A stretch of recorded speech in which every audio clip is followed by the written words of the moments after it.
আর এখন 10:30 পৌনে 11টা মতো বাজে, আর মা আর আমি মাছ ভাজতে বসে পড়েছি, কারণ অনেকটাই বেলা হয়ে গিয়েছে। আমিও রান্নাবান্না করব।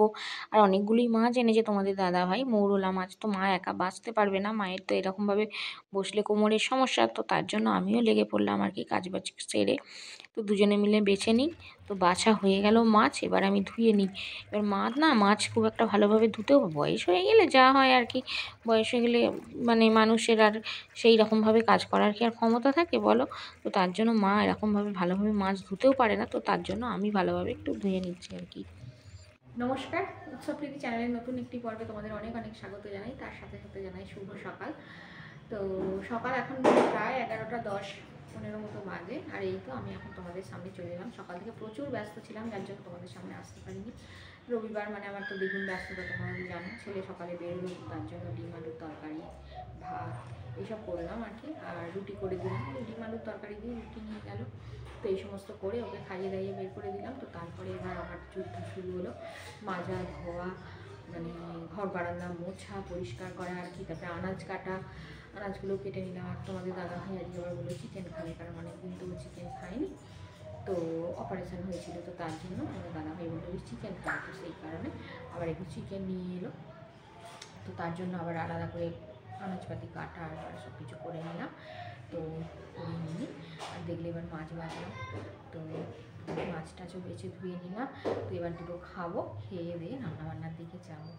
তো চলো সাথে থাকো, আশা করি ভিডিওটা ভালো লাগবে। আর এই তো এখানে মুড়ি বার করে নিলাম, মুড়ি। আর কালকে রাত্রে করেছিলাম পেঁপে ডালের সিদ্ধ, তো সেটা আছে। আর এই দেখো একটু আলুর তরকারি নেব, তো এতটা খাবো না আর কি, অল্প করেই নেব। তো এই মুড়িটা খেয়ে নিই। আর এই তো রান্নাঘরে আমি চলে এসেছি রান্না করতে। তো আজকে রান্না হবে বেগুন ভাজা, ফুলকপি শিম দিয়ে আলু দিয়ে একটা তরকারি, আর হবে মায়ের জন্য আলু ভাতে দেব, আর চিকেন হবে। তো তার জন্য এখানে পেঁয়াজ রসুন, আর এখানে একটু টমেটো আদা কাঁচা লঙ্কা ধনে পাতা, আর এখানে চিকেনের আলুটা ভেজে নিচ্ছি। আর কুকারে ফুলকপির তরকারি আলুটা সিদ্ধ করে নিলাম আর কি। তো রান্না অলরেডি আমার চলছে। তো এই হবে আজকে রান্না বান্না। তো তোমাদের দেখিয়ে দিলাম আজকে রান্না বান্নার মেনু। আর আজকে অনেকটা দেরিও হয়ে গেছে জানো, প্রায় 11:15 মতো বাজে, প্রায় কি 11:15 বাজে। তো অনেকটা দেরি হয়ে গেছে রান্না চাপাতে, এবার ঝটপট রান্নাগুলো করে নিই। আর মা তো চিকেন খায় না, তো তার জন্য একটু ফুলকপির তরকারি হবে, বেগুন ভাজা হবে, শিম আলু ভাতে দেবো। আর তোমাদের দাদাভাই মৌরলা মাছ এনেছে, সেগুলোই তো মৌরলা মাছ মাকে ভেজে দেবো।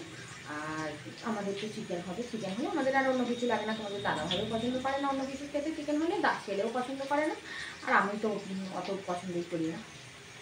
তো ঝটপট এবার রান্নাবান্নাগুলো করে নিই, যেন অনেকটা দেরি হয়ে গিয়েছে। এবার মা একটার মধ্যে খায়, তো ওই জন্যই। নাহলে তোমাদের দাদাভাইকে নিয়ে কোনো সমস্যা নেই, ছেলে তো সকালে চলে গেছে, ও তো আস্তে আস্তে সেই রাত্রে। তো ওখান থেকে ক্লাস করে এসে একদম ডাইরেক্ট স্যারের কাছে পড়ে তারপর বাড়ি আসবে, রাত্রি 9টা বেজে যাবে আসতে। এখন রান্নাবান্নাটা চটপট করে নিই, মানে এখন আর বকবক করবো না। চিকেনটা কষাচ্ছি। তো ওদিকে আমার ফুলকপির তরকারি, মাছ ভাজা, বেগুন ভাজা সব কিছুই হয়ে গিয়েছে। এদিকে চিকেনটা কষাচ্ছি, আর এদিকে ভাতটা এখনও হচ্ছে। আবার তোমাদের দাদাভাইকে হেয়ার ডাই মাখিয়ে দিচ্ছি রান্না করতে করতে। আর এদিকে চিকেনটা এখনও কষানো হচ্ছে। তোমাদের দাদার মাথায় হেয়ার ডাই মাখানো হলো, মাখিয়ে দিয়েই তো চিকেনটা এখনও কষানো হচ্ছে। আর 1টা বেজে গিয়েছে, তো মাকে ভাতও দিয়ে দিয়েছি।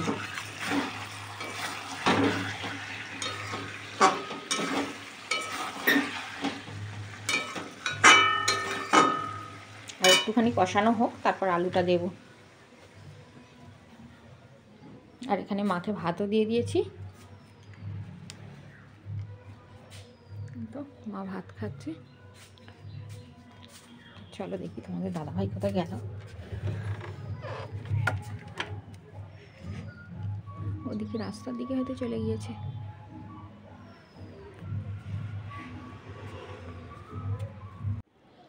আর এই তো আমি এবার খেতে বসে পড়লাম। ভাত, বেগুন ভাজা, একটু কপির তরকারি নিয়েছি, আর এখানে অল্প করে চিকেন নিয়ে নিয়েছি। নিয়ে এবার খেয়ে নিই।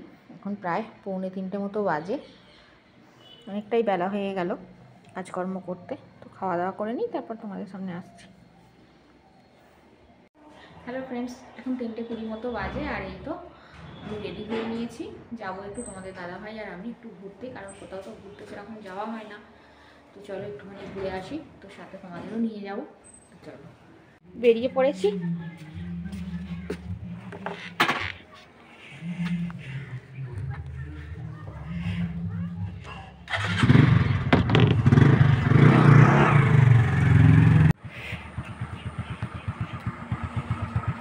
উঠছি, হ্যাঁ। তো চলো এবার যাওয়া যাক। আর এটা হচ্ছে আমাদের গ্রামে ঢোকার সামনেই আর কি ফুটবল গ্রাউন্ড। এই ফুটবল গ্রাউন্ডটাতেই আমাদের ছেলেরা খেলতে আসে আর কি, আমাদের গ্রামের ছেলেমেয়েরা। তো চলো এবার যাওয়া যাক। আর এই তো যাচ্ছি। এই গ্রামটার নাম হচ্ছে দৌলতপুর। তো এই গ্রামটার ওপর দিয়ে আমরা যাচ্ছি আর কি। আমাদের গন্তব্যস্থান হচ্ছে টাটা প্রজেক্ট। তো টাটা প্রজেক্টেই যাব। আর এই গ্রামটার নাম হচ্ছে গোপালনগর। মানে আমাদের বাড়ি হচ্ছে বেড়াবেড়ি পার হয়ে হচ্ছে দৌলতপুর, তারপর হচ্ছে গোপালনগর। তো গোপালনগর এখানে নদী মানে ড্রেজিংয়ের কাজ হচ্ছে আর কি। তো বড় বড় জেসিবি গাড়ি নিয়ে এসে নদী কাটাই হচ্ছে, দেখো। আর এইটা দেখো গোপালনগরেরই একটা বড় আশ্রম আর কি। এই আশ্রমটা খুবই সুন্দর, একদিন নিয়ে আসবো তোমাদেরকে এই আশ্রমে, খুবই ভালো লাগে আমার। তো আমরা চলে এলাম টাটা প্রজেক্টে। আর এখানেই আমাদের মাননীয়া 21 দিন ধর্ণা মঞ্চ তৈরি করে ধর্ণা দিয়েছিলেন আর কি। তো এটাই এই জায়গাটাতেই ছিল আর কি মেন মঞ্চটা। তো সেই কারণে এখানে একটা স্মৃতিসৌধ হিসেবে বানিয়েছে আর কি। আর এই দেখো আমরা এবার মানে হাই রোড থেকে নেমে পড়লাম। তো নেমে আস্তে আস্তে এবার মানে এটা হচ্ছে হাই রোডের গায়ে আর কি, দুর্গাপুর হাইওয়ে এক্সপ্রেসের গায়ে। তো এখান দিয়ে আমরা এবার নেমে পড়লাম। নেমেই তো মেন গেট দিয়ে আর কি ঢুকবো। আমিও কোনোদিন আসিনি, এই প্রথম আসলাম আর কি। তোমাদের দাদাভাই আমাকে এই প্রথম নিয়ে আসলো। তো চলো এবার গেট দিয়ে ঢোকা যাক। আর এই তো গেট দিয়ে ঢুকে পড়লাম। ঢুকে এবার ভিতরে আস্তে আস্তে করে পুরোটা তোমাদের ঘুরিয়ে দেখাই, তবে তোমাদের বুঝতে সুবিধা হবে। এটা একটা পার্ক তৈরি করেছে আর কি স্মৃতিসৌধ হিসেবে। এখানে কোনো টিকিট লাগে না, এমনি জাস্ট আসা যায় আর কি, সবাই যে কেউ আসতে পারে। তো দেখো খুবই সুন্দর করেছে, কিন্তু মেনটেনেন্স নেই তো, তার জন্য দেখো বড় বড় ঘাস গজিয়ে গেছে, বড় বড় মানে লতা পাতা হয়ে গেছে আর কি। তো এমনি না হলে খুবই সুন্দর করেছে আর কি, দেখো খুবই ভালো লাগছে, একদম হাইওয়ে এক্সপ্রেসের গায়ে। তো যার জন্য খুবই জায়গাটা পপুলার আর কি। আমরা কোনোদিনই আসিনি, আমাদের বাড়ির এত কাছে, কিন্তু অনেকেই এসেছে আর কি, তারা বলছে তো বহুদিন আগেই হয়েছে। তো চলো এবার ভিতরের দিকে যাওয়া যাক আস্তে আস্তে। আর ভিতরে এরিয়াটা অনেকটাই বড়, দেখো সমস্ত বসার সমস্ত চেয়ারের মতো করা আছে আর কি, মানুষজন এসে বসার জন্য।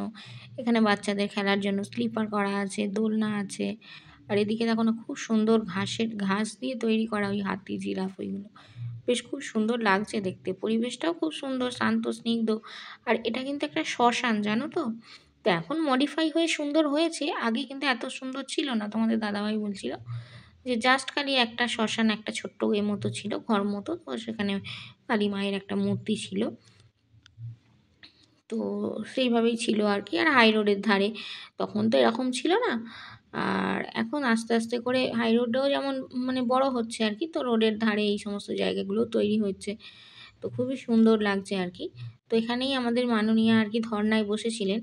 তো 21 দিন আর কি ধর্না মঞ্চে উনি ছিলেন। আর মোট 19টা ধর্না মঞ্চ তৈরি করা হয়েছিল পরপর, এই যে হাই রোডের ধারে পরপর আর কি ধর্না মঞ্চগুলো তৈরি হয়েছিল আর কি। তো তখন তো সবাই তো জানেন ব্যাপারটা, সব কিছুই আমি আর ডিসকাস করে অত বলছি না। আর এখানে দেখুন একটা মা কালী, ওই যে বলছিলাম যে মায়ের একটা মূর্তি রাখা ছিল শুধুমাত্র, এখন সুন্দর করে সেটা করেছে টাইলস মার্বেল দিয়ে, খুব সুন্দর করে একটা মন্দির বানিয়েছে, খুবই ভালো লাগছে আর কি। জায়গাটা খুবই ভালো লাগছে, একটা শান্ত স্নিগ্ধ একটা পরিবেশ। দেখুন এখানে একটা তুলসী মঞ্চ করা আছে আর কি। তো এখানে মানে লেডিস জেন্টস উভয়েরই টয়লেটেরও ব্যবস্থা আছে।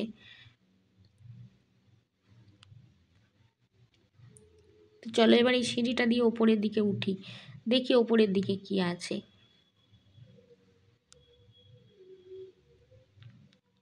তো খুবই সুন্দর জায়গাটা, বেশ আমার খুবই ভালো লেগেছে আর কি। তো তোমাদের দাদাভাইতেই বলছে যে তুমি আগে কোনো দিন এসেছিলে? আমি বলছি কী করে আসবো, আমাকে নিয়ে আসলে তাই তো আমি আসবো। তো এত সুন্দর জায়গা আছে আমি জানতামই না। তো কৃষক আন্দোলনের জন্য যেহেতু তৈরি হয়েছে আর কি, তো দেখো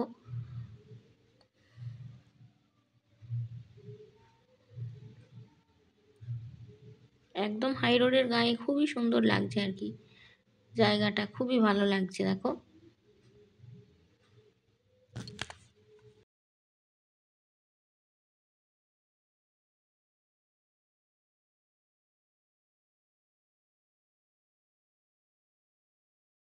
মেনটেনেন্স নেই বলে এইরকম অবস্থা দেখো। আন্দোলন উঠে গেছে তখন হয়েছিল এটা, কত সুন্দরভাবে তৈরি করেছিল। এটা শ্মশান তো, এটা তুমি জানতে এরকম একটা জায়গা আছে এখানে? কি করে জানবো?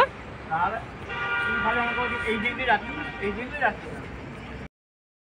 আগে একবার তোমাদের দাদাভাই একটা টাটা প্রজেক্টের ভিতরে এনেছিল, তবে টাটা প্রজেক্টটা তো একটুখানি এরিয়া নয়, বিশাল 300 একর জমি নিয়ে মানে তৈরি আর কি। তো অন্যদিকে একদিকে এনেছিল, তো আমি এসেছিলাম, তো সেই জন্য আমি তোমাদের দাদাভাইকে বারবার যখন আসছি আর কি রাস্তায় বলতে বলতে আসছি যে এই দিক দিয়ে মানে অন্য রাস্তা দিয়ে আনছিল আর কি, তো তার জন্য আমি খালি বারবার বলছি আমাকে এই দিক দিয়ে কেন নিয়ে আসছো, এই দিক দিয়ে কেন নিয়ে আসছো, আমাকে তো টাটা প্রজেক্টে নিয়ে যাবে, এই দিক দিয়ে কেন নিয়ে আসছো। তো ওটাই বলছে আর কি তোমাদের দাদাভাই যে এই দিক দিয়ে কেন নিয়ে আসছো, তুমি খালি রাস্তায় বারবার বলতে বলতে আসছিলে, ওটাই বলছে আর কি। তো দেখো খুব সুন্দর এরিয়াটা, খুবই ভালো, এত সুন্দর জায়গা আছে। আমি সত্যিই জানতাম না যে এত সুন্দর জায়গা আছে আমাদের এখানে, খুবই সুন্দর লাগছে। তো তোমাদের দাদাভাই তাই বলছে আর কি যে আরও অনেক রকম পার্ক হয়েছে, তোমাকে সব একে একে ঘুরিয়ে আনবো, এই টাটা প্রজেক্টের বহু জায়গায় বহু দিকে এরকম তৈরি হয়েছে, তো তোমাকে সব নিয়ে যাব ঘুরিয়ে আনবো। তাই আমি একটু চারিদিক ঘুরে ঘুরে দেখছি আর কি, তোমাদের দাদাভাইকে বলছি যে তুমি দাঁড়াও আমি একটু চারিদিক ঘুরে ঘুরে দেখি। তো চারিদিক ঘুরে ঘুরে সেই কারণে দেখছি আর কি। আর অনেক দিন তো কোথাও যাওয়াই নেই, তোমরা তো দেখছোই আমি এতদিন ভিডিও করছি, অনেক দিন কোথাও মানে কোনো জায়গাতেই যাইনি আর কি। তো যার জন্য এসেছি, বেশ ভালোও লাগছে, মনটা খুশি খুশি লাগছে আর কি। আর সত্যি বলতে কি, ছেলে বাড়িতে থাকলে না, ছেলেটাও তো কোথাও যেতে পায় না, সবসময় পড়া নিয়ে থাকে। তো তার জন্য তোমাদের দাদাভাইকে বলি আমি আর কোথাও যাব না, তুমি ছেলেটাকে নিয়ে যাও, এই বলে আমার আর কোথাও যাওয়া হয় না আর কি। তো আসি না আমি খুব একটা, আমার খুব একটা যেতে কোথাও এদিক ওদিক ইচ্ছাও খুব একটা করে না যে আমি সব জায়গায় যাব লাফিয়ে ঝাঁপিয়ে, এটা আমার খুব একটা, ছেলেটা থাকলে আমি বলি বারবার যে ও তো কোথাও যেতে পারে না, ওকে একটু নিয়ে যাও। আর দেখো না আমি আবার একটা কমলা লেবু এনেছি, তাই খাচ্ছি। কি বলো তো, আমি তো আমাদের দাদাভাইকে বলছি ওখানে টাটার মাঠে গিয়ে দাঁড়িয়ে দাঁড়িয়ে একটা কমলা লেবু খাবো, নিয়ে যাই, তো তার জন্য নিয়ে আসলাম আর কি। আবার তোমাদের দাদাভাইকে একটু দিই গিয়ে। চলো কমলা লেবু খেতে খেতে আবার এদিক বেরিয়ে যাই আর কি, তোমার দাদাভাই বলছে আর কি চলো এদিকটা একটু তোমাকে ঘোরাবো এদিক ওদিক, আবার এখানে বেশি দেরি করো না, তাহলে আবার ওদিকে সন্ধ্যা হয়ে যাবে। আর এখানে জায়গা খুব একটা ভালো না, তো সেই কারণে তোমাদের দাদাভাই বারবার শুধু তাড়া দিচ্ছে। আমি বলছি দাঁড়াও একটু দোলনা তো চেপে নিই তারপর তো যাব, বলে ওই যে একটু দোলনায় বসে পড়েছি আর কি। আর দেখো না অনেক দিন দোলনা ফোলনা চাপিও না, আমি আবার একটুখানি চেপে বসে আমার যেন মাথাটা কীরকম ঝিমঝিম করছিল। তো ওই দাদাভাই বলছে উঠে পড়ো, আর চাপতে হবে না দোলনা, তুমি আর বাড়ি যেতে পারবে না, মাথা ঝিমঝিম করছে, এক্ষুনি গাড়ি থেকে পড়ে যাবে। তো এই নিয়ে আবার হাসি মজাও করছিলাম আমরা দুজনে আর কি। তো এখানে আবার একটা দোকান হয়েছে দেখেছো, এইসব এটা ওটা টুকটাক চিপস হ্যান ত্যান এই সমস্ত দোকান হয়েছে আর কি। তো মানুষজন এলে কি আর খালি হাতে বাড়ি মানে বাচ্চারা এলে তারা তো একটু বায়না করবেই, তো ভালোই হয়েছে। বাচ্চাদেরই বা কী বলবো, আর আমাদের এই মানুষটা দেখো তোমাদের দাদা ভাই বাচ্চা থেকেও বেশিও, দেখো দোকানে চিপস কিনতে ঢুকে পড়েছে।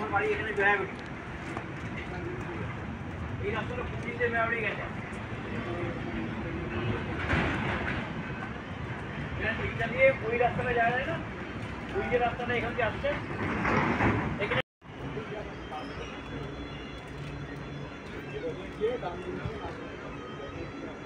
ডান দিকে গেলাম, তারপরে ডান দিকে সোজা গেলেই চলে যাবো।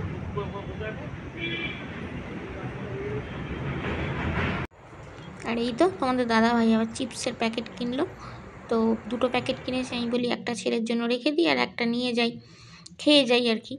তো তাই খেতে আরম্ভ করে দিয়েছি, আর এদিকে বেরিয়েও পড়েছি আমরা, কারণ কি বলো তো এখানে হাই রোডের গায়ে তো জায়গা খুব একটা ভালো না, তোমাদের দাদা বলছে তাড়াতাড়ি বেরিয়ে চলো, তো তার জন্য বেরিয়ে যাচ্ছে আর কি তাড়াতাড়ি করে। তো বেরিয়ে আবার একটু ওইদিকে সমস্ত ঘুরবো। আর এখানে দেখো না একটা কার্তিক ঠাকুর কীরকমভাবে বসিয়ে দিয়ে গেছে, এগুলো ঠিক না। ঠাকুর পুজো হয়ে গেছে, বিসর্জন করে দেওয়াটাই ভালো। ঠাকুর তো ঠাকুরই, তাই না? চলো এই দেখো সব টাটা জায়গাগুলো হচ্ছে একদম টাটা প্রজেক্টের ভিতরে। দেখো এই তো তুলছি, টাটা প্রজেক্টের ভিতরের জায়গা। দেখো কি অবস্থা হয়ে আছে, এই দেখো একদম বনে জঙ্গলে ভর্তি হয়ে আছে। দেখো এগুলো সব টাটা প্রজেক্টের ভিতরের জায়গা। আমরা টাটা প্রজেক্টের ভিতরে মানে মাঝখান দিয়ে রাস্তা করা আছে আর কি, ওইখান দিয়ে যাচ্ছে। দেখে বুঝতেই পারবে না এগুলো আর।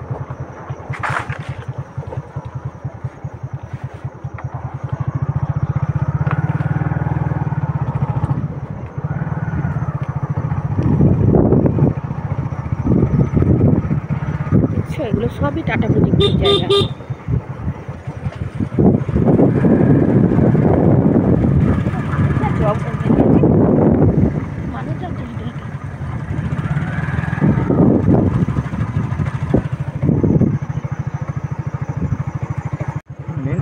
আবার কিছু কিছু জায়গায় চাষও করেছে।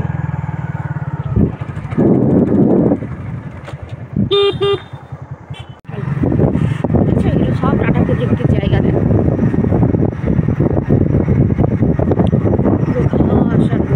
একদম এখানে বুনো শুয়োর থেকে আরম্ভ করে আর কিছু বাকি নেই। মানে সন্ধ্যা হয়ে গেলেই আসা খুব বিপজ্জনক, তাই আমরা রোদ্দুরে এসেছি। তো অনেকদিন কোথাও ঘুরতে যাওয়া হয় না, তো তোমাদের দাদা ভাই বললাম যে চলো আমাকে একটু ঘুরতে নিয়ে চলো, তাই ঘুরে গেছি। এটা একদম দুর্গাপুর হাইওয়ের ধারেই আর কি।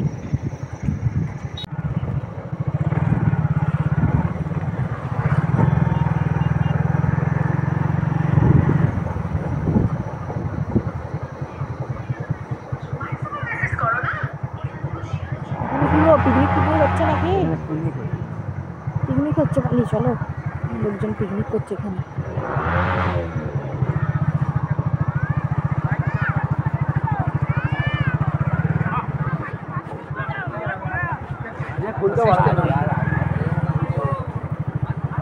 ওই লোকটা বুঝতে পেরেছে যে আমি ইউটিউবের করছি না, হাই করছে ক্যামেরার সামনে এসে।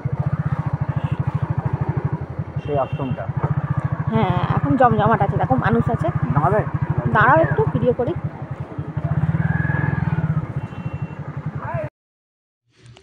আর এই আশ্রমটা দেখতে পাচ্ছ তো, এখানে একটা শিব মন্দির আছে, এটা হচ্ছে শিব মন্দির। আর তোমাদের দাদাভাই এর আগে একদিন আমাকে এই আশ্রমটা এনেছিল জানো, অন্যদিকে রাস্তা দিয়ে আর কি। তো এই রাস্তাটা নয়, তো এসেছিলাম, তো এতটাই নিস্তব্ধ ছিল, তো খুবই ভয় লাগছিল, মানে একটা গা ছমছমে ব্যাপার লাগছিল। তো তোমাদের দাদাভাইকে বারবার খালি আমি বলছিলাম চলো পালিয়ে চলো পালিয়ে চলো, খুব নিস্তব্ধ। আর চারিদিকেই তো নিস্তব্ধ, শুনশান, দেখতে পাচ্ছ। এখন মানুষজন এসেছে, পিকনিক করছে, তাই একটু ভরা ভরা লাগছে আর কি। আর এগুলো দেখছো সবই কিন্তু টাটা প্রজেক্টের ভিতরে, 300 একর জায়গা, তো বুঝতে পারছো, তার মানে 900 বিঘে জমি। তো এগুলো সব টাটা প্রজেক্ট, পুরো এদিক থেকে ওদিক দেখো ধু ধু করছে একদম পুরো। তখন তো পুরো বিল্ডিং টিল্ডিং হয়ে গিয়ে সেট ফেট করে ফেলেছিল, আমরা দেখেছি যেটা। কিন্তু এখন সেসব আর কিছুই অস্তিত্ব নেই। পুরো এই যে দেখো পুরো একদম মানে বড় বড় ঘাসের জঙ্গল হয়ে গেছে, ভর্তি হয়ে গেছে। আর এখানে বুনো শুয়োর আছে, তোমার শেয়াল, সাপ, মানে কোনো কিছুর অভাব নেই আর কি। তোমাদের দাদাভাই যখন কাজ থেকে বাড়ি যায়, এই রাস্তাটা দিয়ে যায় না, অন্য রাস্তা দিয়ে টাটা প্রজেক্টের ভিতর দিয়ে বাড়ি যায় আর কি। তোমাদেরকে দেখাবো চলো কোন রাস্তা দিয়ে তোমাদের দাদাভাই যায়, মানে বাইক নিয়ে আর কি। কাজ থেকে যখন রাত্রে বাড়ি যায়, বলছে এত শেয়াল থাকে, তো একদম পুরো ভয় লেগে যায় আর কি, মানে একদল করে শেয়াল বেরিয়ে পড়ে এরকমটা। বাইক থাকে তো তার জন্য ওরা কিছু করতে পারে না, বাইকের হর্ন শুনে পালিয়ে যায় আর কি ভয়ে। তো এই হচ্ছে ব্যাপার জানো, এত ভয়ঙ্কর জায়গা। আর বুনো শুয়োর এখানে প্রচুর আছে, মানে কয়েকটা মানুষকেও মেরে ফেলেছিল এখানকার, এরকমটা অবস্থা। তো বুনো শুয়োর তো মাংসাশী হয়, তো সেই জন্যই তোমাদের দাদাভাইকে তোমাদের দাদাভাই বারবার বলছে যে চলে চলো এখান থেকে, রোদ্দুর থাকতে থাকতে বেলা থাকতে থাকতে চলে চলো। তো এরকমটাই বারবার বলছে। এগুলো সবই টাটা প্রজেক্টের জায়গা, দেখতে পাচ্ছ।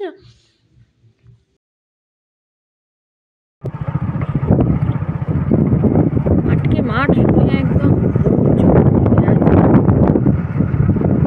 এর ভিতরে শুয়োর থেকে সাপ থেকে কিনা নেই বলো। যাতে বাঘও না এসে পড়ে দুটো চারটে।